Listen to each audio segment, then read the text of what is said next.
doing that fine introduction for us today.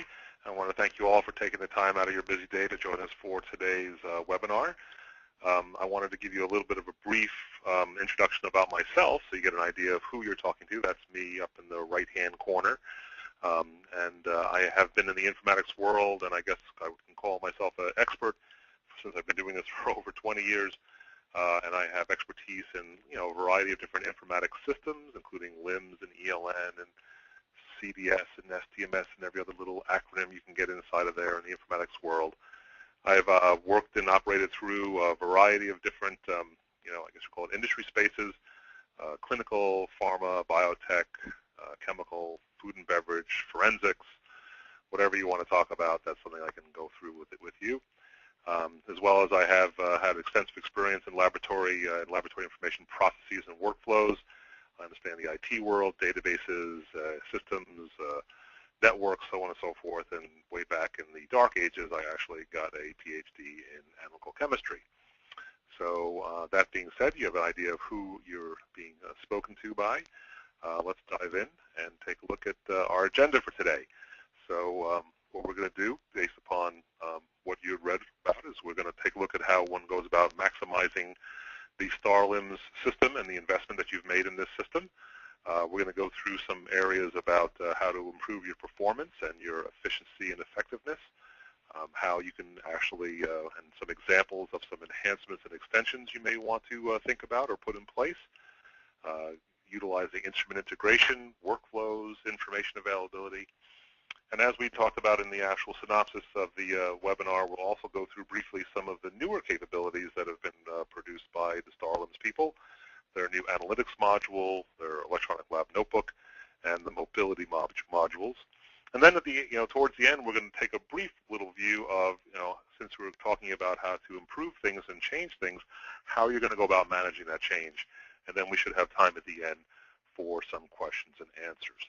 Now, before I dive into this first topic, I have a question for you all. So since we do know that the little hand-raising tool actually does work, because we already checked that, I'd like to ask of the audience here just two or three questions here. The first one I just wanted to know is, how many of you in the audience actually have the STARLIMS system and have been running it for some time already?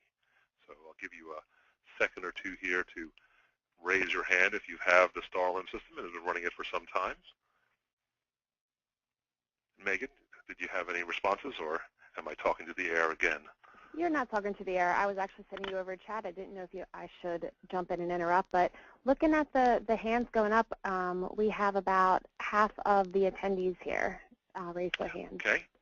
All right, and just to help me for what I'm going to speak about a little later on, I kind of need to know also, are you mostly in sort of a quality assurance type of area? If you are, please raise your hand. Quality control, quality assurance people. Oh, we definitely have a lot of hands going up for that one. Oh boy, okay. And how about our famous R&D type people?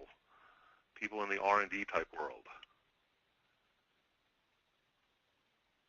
How's that looking? Okay, that is looking, actually, I would say it's about equal. I had to scroll down and see all the names. Which gives me an opportunity to talk about everything. Oh, great, just what I love to do. Okay, so let's go ahead and dive in.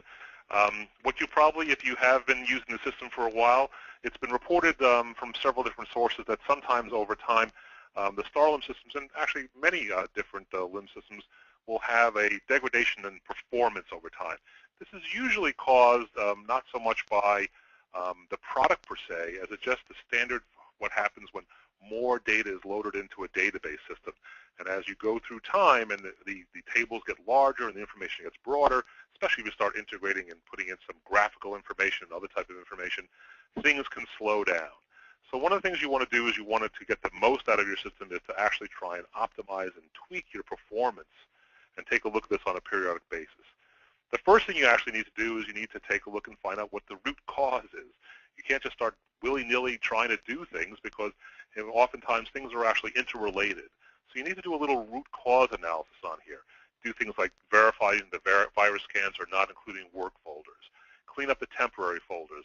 The reports, you have to make sure as you change printers inside of your organization, and maybe the designations of them, or switch one out and leave things that are pointing to invalid printers. We'll keep on trying to find them, and things will take forever, right? Your production services have to be actually operating in the production mode. You should also have your DBA do backups and take a look at the logs, review the statistics, and those logs will give you other clues and hints as to where you might be having problems.